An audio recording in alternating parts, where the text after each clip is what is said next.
Hi, I'm Paul Friedman. I'm the founder of the Marriage Foundation. I love this topic, how to communicate better with my husband. I'm going to do two things. One, I'm going to give you some ideas that are sort of practical, mundane ideas of how to better communicate. I'm also going to include some things that you should not do in your communication. And then I'm going to give you sort of the big picture of communication that really will make a difference when you understand. Now, if you've been following us, if you're a subscriber, this is still pretty new stuff. If you're not, you should become one, because our approach to marriage is so completely different from everyone else's. Because at the Marriage Foundation, we've been doing this for over 20 years. The idea is that you get married in order to experience the greatest love of your life, all the way up until the day you die, ever increasing. Also, you get married to be happy. Most people don't even talk about that. When they talk about problems in marriage, they're talking about how to get rid of this problem or that problem. I go, no. Talk about the whole marriage. How do you make your marriage amazing? Because that's what it's supposed to be. It's designed to be amazing, but we're not taught. So it's not your fault. It's not the world's fault. We just haven't gotten there yet as a society. But the Marriage Foundation is here. We're cutting edge. So let's first talk about what you shouldn't do. And we call them the 3 C's. You could start with that.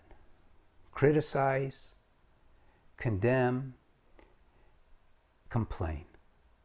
Those 3 things should be removed entirely from your communication. They don't do any good whatsoever. When you're critical of your husband, what's he going to do? The same thing you would do. He's going to react by putting up walls, or by being reactive, or by running away. Nobody wants to be criticized. Same thing for complaining. Who wants to hear constant complaining? Oh, you don't do this. Why don't you do that? Da, da, da, da. And it doesn't matter. There's no such thing, by the way, as constructive criticism or constructive complaining. At best, it's going to fall on deaf ears. So don't do those. And the last C is condemn. Oh, you don't make enough money. Oh, you're always looking at other women. Oh, you don't treat me right. It's condemnation. You might say it's a combination. So you want to avoid those. You also want to avoid another C, confrontation. Oftentimes, what women tend to do is they confront their husbands. And in most cases, it goes over their heads. Why aren't you paying more attention to me? Why aren't you spending more time with the kids? And what's it going to do? Again, put yourself in his position. It's when you're pushed up against the wall, you fight back, or you get the heck out of there. So that kind of communication is all bad. So how do you replace that? So rather than tell you specific things at this point, I'm going to give you the big picture of communication. The big picture has to do with why you got married in the first place. You didn't get married in order to have just another relationship. And you may go, well, I got married because it's the thing to do. No, you got married because you fell in love. And you experienced a relationship on a very high plane. The plane of love is just bulging with things like appreciation and gratitude and support and loving behaviors of all kinds. But what happens is we're not taught to cultivate that love. And the seed of love that begins that relationship is meant to be cultivated, so it grows into this enormous love that just the mind can't even understand. And you know that. You've experienced love. It's like when you were exchanging vows, and it doesn't matter how long ago it was, that love is still there. Or even when you go to someone else's wedding and there's that moment when you feel that love and it's just, wow, the mind can't handle it. And what that should tell you is that marriage is not meant to live on the plane of the mind. It's meant to live on the plane of you, the soul, your soulmates, the heart, deep love. And that's where your communication, all of it, should be coming from. Don't worry about the practical stuff. It'll take care of itself.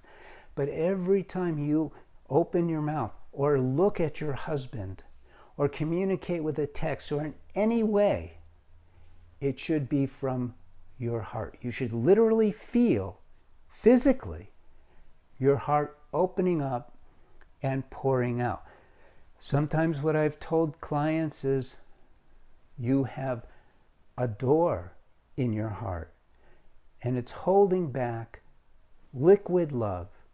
Open the door and let that liquid love flow out to your husband in the form of compliments and beautiful suggestions about how great he is, how wonderful he is, how handsome he is.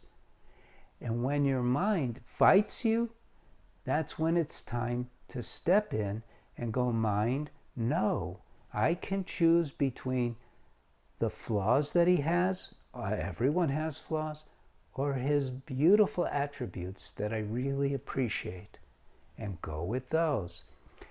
So it comes out on a practical level as appreciative things that you say, complimentary things that you say, gratitude, honoring, loving things. But it's really important that it not be phony. So before you say something, go into your heart first. Now, the people who take our courses, they learn all this. In fact, the very first thing that people learn is to master the mind.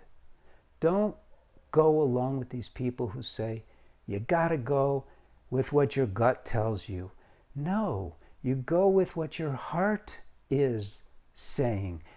Push aside these thoughts of your reactive feelings, your reactive thoughts. Push those aside. Those are not you. You're a soul. You have a mind, you have a body, and this is not a religious thing. It's just the way it is. You're a soul. And the soul, what's it comprised of? It's all love, isn't it? And joy. And why did you get married? For love and joy. So everything that you say and do in your marriage should be for love and joy. You don't get in a car and you're heading for Buffalo, New York, and sometimes you're aiming towards Albany, and sometimes you're aiming towards Connecticut, and sometimes you're aiming towards Pittsburgh. No, you have a destination. You make sure you have enough fuel. You make sure you have enough windshield washer fluid. You know, everything is for getting to Buffalo. Although I don't know why you might want to go to Buffalo. I'm joking. If you're from Buffalo, it's a beautiful city. So anyway, the point is, make your communication always geared towards increasing what? Love and joy. And then your marriage will be filled with love and joy. It's a container. Your marriage is a container. Only two of you are in that container. I call it the sacred space of marriage. Use it to increase what? Love and joy. I should write that on the whiteboard over there. So anyway, that's it. I really appreciate your coming by. Again, I'm Paul Friedman. I founded the Marriage Foundation, and I do hope you subscribe and come by again and learn and learn and learn. Learn and apply. And if you've been following and you want to become a TMF marriage counselor, please let us know, and we're going to have a course pretty soon so you can become one. We want to have lots. So thank you again. Like the video. Be well. I'm grateful that you showed up. Take care.